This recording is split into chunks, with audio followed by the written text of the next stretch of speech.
బంగారం ధర పెరగడంతో బంగారం కొట్టేసే వాళ్లు పెరిగారు. ఎప్పుడు ఎక్కడి నుంచి వచ్చి ఎవడు కొట్టేస్తాడో తెలియదు.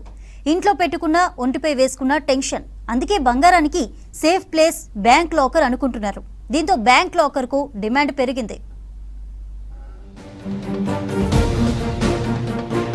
రోజు రోజుకు పసిడి మిడిసి పడుతోంది. 10 గ్రాముల బంగారం ధర 2 లక్షలకు చేరువలో ఉంది.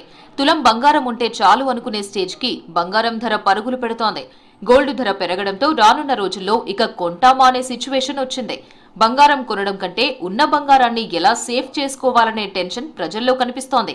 దానికి తగ్గట్టుగానే వరుస చోరీలు, చైన్ స్నాచింగ్లు పెరుగుతున్నాయి. బంగారం వేసుకుని బయటికి రావాలంటే ఆలోచించాల్సిన పరిస్థితి వస్తోంది.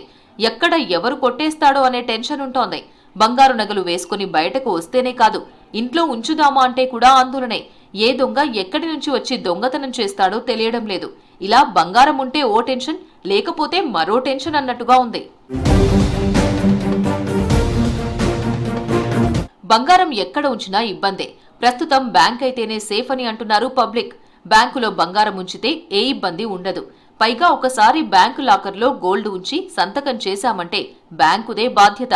కావాలనుకున్నప్పుడు బ్యాంకుకు వెళ్లి సంతకం చేసి తీసుకుంటే చాలు, ఇంకేం టెన్షన్ ఉండదు. పెద్ద ఎత్తున బంగారం ఉన్న వాళ్లంతా ఇదే చేస్తున్నారు. బ్యాంకు లాకర్లలో బంగారం సేఫ్ అనుకుని అక్కడికి వెళ్తున్నారు. పైగా గత 4-5 ఏండ్లతో పోలిస్తే బ్యాంకు లాకర్లలో బంగారం దాచుకునే వారి సంఖ్య పెరుగుతోంది. ప్రపంచవ్యాప్తంగా కూడా మోరార్లెస్ అంతే దశలో జరుగుతూ వస్తున్నాయి. సో వీటి కారణాలు మనం అన్వేషించడం కంటే ఎవరైతే దీన్ని షేర్ మార్కెట్లలోనూ లేదా మ్యూచువల్ ఫండ్స్లోనూ లేదా బ్యాంకులో ఉన్న డిపాజిట్ భద్రతగా ఉంటుందని అక్కడ ఇన్వెస్ట్ చేసుకునేటటువంటి అనేక మంది మధ్యతరగతి వ్యక్తులు ఎవరైతే ఉన్నారో వాళ్ళందరూ కూడా బంగారం మీద, వెండి మీద వాటిని ఇన్వెస్ట్ చేయటం, తర్వాత వాటి మీద మళ్ళీ తిరిగి బ్యాంకులలో లోన్లు తీసుకుని మళ్ళీ తిరిగి బంగారం, వెండి మీద ఇన్వెస్ట్ చేయటం కూడా ఈ మధ్యకాలంలో అనేక ప్రాంతాల్లో మనం గమనిస్తాం. ముఖ్యంగా సౌత్ స్టేట్స్లో అంటే తెలంగాణ, ఆంధ్రప్రదేశ్ రాష్ట్రాలు లాంటి రాష్ట్రాలు, కర్ణాటక, తమిళనాడు లాంటి రాష్ట్రాల్లో ఈ ఇన్వెస్ట్మెంట్ అనేటటువంటిది చాలా ఎక్కువగా ఉంది. తులం 2 తులాలని కాదు, ఎంతున్నా బంగారాన్ని సేఫ్ ప్లేస్ లో ఉంచడమే బెటర్ అంటున్నారు జనం. దీంతో బ్యాంక్లో లాకర్ తీసుకునే వారి సంఖ్య పెరుగుతోంది. బంగారంతో పాటు వెండి ధరలు కూడా పెరగడంతో బ్యాంకు లాకర్లలో పెడుతున్నారు జనాలు. దీంతో లాకర్లన్నీ ఫుల్ అవుతున్నాయని అంటున్నారు బ్యాంక్ అధికారులు. ప్రస్తుతం బంగారం మీద లోన్లు తీసుకుని మళ్లీ అదే బంగారం మీద ఇన్వెస్ట్ చేస్తున్న వారి సంఖ్య కూడా పెరిగిందని అంటున్నారు. ఈ లాకర్స్ అనేటటువంటివి ఏర్పాటు చేయటం, వాటి మీద సంవత్సరానికి 10,000 రూపాయలు, 12,000 రూపాయలు పైన అద్దెలు వసూలు చేయడం కూడా మనం ఇక మధ్యకాలంలో చూస్తున్నాం. అది ఏమాత్రం భద్రత అనేటటువంటి చూస్తే బ్యాంకుల్లో తప్పనిసరిగా వీటన్నిటికీ భద్రత ఉంటుంది.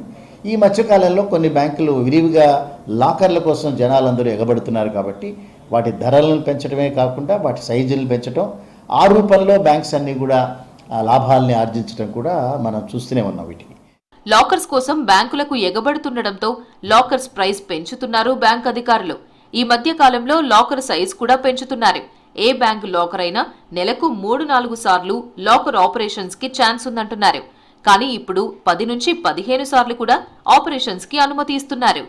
ఎప్పుడు పడితే అప్పుడు ప్రతిరోజు లాకర్ల ఆపరేషన్ పర్మిట్ చేయరు. కానీ ఖాతాదారులతో ఈ ప్రస్తుతం ఉన్నటువంటి పరిస్థితిని బ్యాంకర్స్ కూడా అర్థం చేసుకుని ఈవెన్ నెలలో 10-15 సార్లు కూడా ఆపరేషన్స్కి అలౌ చేస్తున్నారు. వీటన్నింటినీ సర్వీస్ ఛార్జెస్ రూపంలో తర్వాత సంవత్సరం ఆఖరిలో దాన్ని వసూలు చేయొచ్చు. ఎందుకంటే లాకర్కి రెంట్ ఎట్లాగో వసూలు చేస్తారు. సో లాకర్కి మళ్ళీ ఆపరేషన్ కోసం మళ్ళీ ప్రత్యేకంగా సర్వీస్ ఛార్జెస్ వేయరు.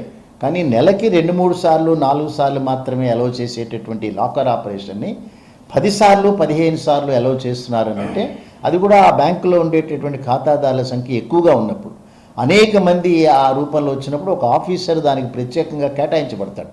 బంగారం, వెండి సంగతి పక్కన పెడితే 1 గ్రామ్ గోల్డ్ కు గిరాకీ పెరిగింది. ఉన్న బంగారాన్ని బ్యాంక్ లాకర్లో పెట్టడంతో రోల్డ్ గోల్డ్ వేసుకుంటున్నారు పబ్లిక్.